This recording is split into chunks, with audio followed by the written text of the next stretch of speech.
This young lady At the, did a dance. at the YMHA. Yeah, where are you And my going? bachelorhood was cooked. Right. After I met her, my bachelorhood started trembling. Pinnacle, I think, of this family. It was no use. No. It was no use. I won the battle and I won the girl. Someday I'll tell you how we really met. How we really met. How did you two first meet, since you're on this subject anyways? Oh, we met at the YMHA in Manhattan, 92nd You Street. bumped into him at the Y? No, they had a dance. Oh, they had dances on Saturday and Sunday, and I would go down there with my friends either Saturday or Sunday, and we'd meet fellows there. The fellows you meet at the Y are a higher class fellow than the fellows you meet at other places. Because we felt that it's a Y, and it's many of the fellows, they belong to clubs there, and it was nice. What year was this? 1939. In the 1930s. Before then, must have been before then. In the 1930s. Mid 30s? 1936. Closer to the 40s. Because I think the war was on around that time. I don't know whether World War II started yet or very soon, but I know it was the time that we were together, it went into the war. Well, there was a dance there, and he was there, and I was there with my friends. They had a lot of people there. I'll tell you, Grandma wore a black velvet dress, and she was in the far corner of the room. I was looking around to see if I can spot anybody of interest, and I kept looking back at her. She seemed to be more appealing than anybody else there. Right. And she's standing there with two friends, and the friends were telling her, you know, there's a guy that keeps looking at you. Now, who approached whom? Oh, he approached me. I was standing there with two friends, and he was at the other end of the room. He was standing there alone, and he noticed me. And the girls I was with said to me, you know, there's a fellow over there that's looking at you. I said, where? He said, down there, he's looking at you. So I took a look, and I saw him. He was wearing, he had a new outfit on. He had a new suit, and later when we went out, he had a new coat and a new hat. He was old.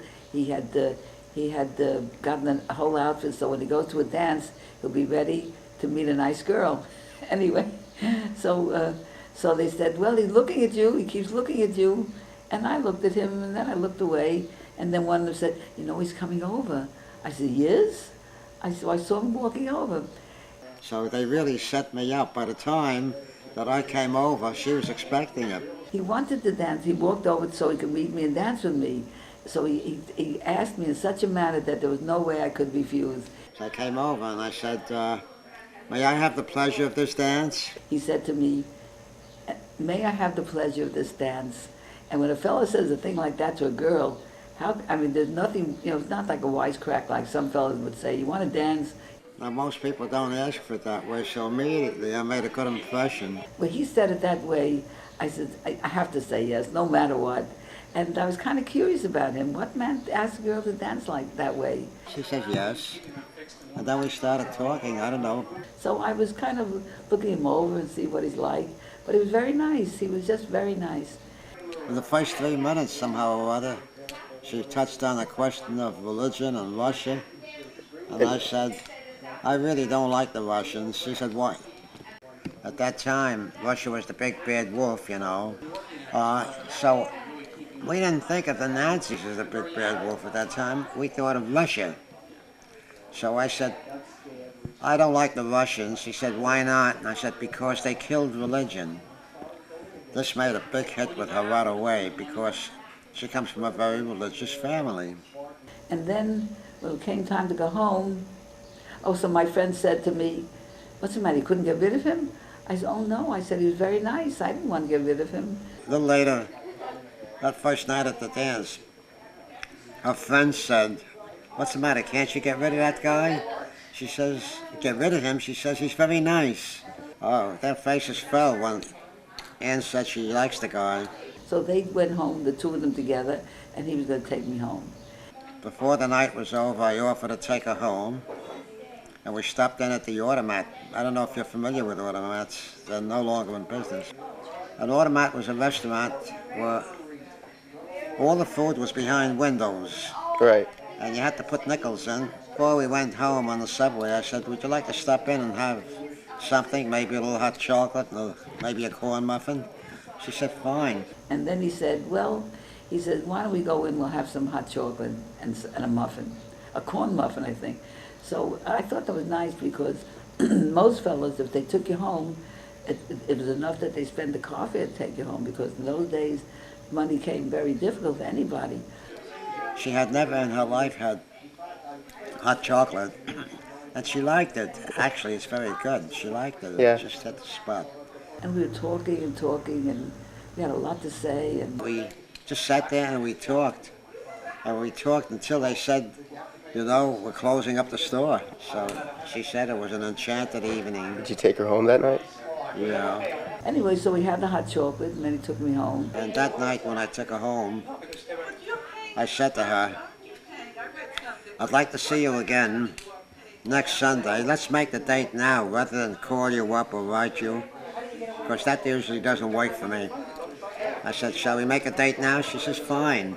Fortunately, your grandfather, who became my husband, he found a way, because he used to write to me. He couldn't, there was no phone, so he'd write to me, and in that way we got together. And so many people, I met so many fellows, they took me home, and they wanted to get my phone number. I gave them the phone number to the drugstore, and then the man at the drugstore said, look, he says, I don't have people to call you.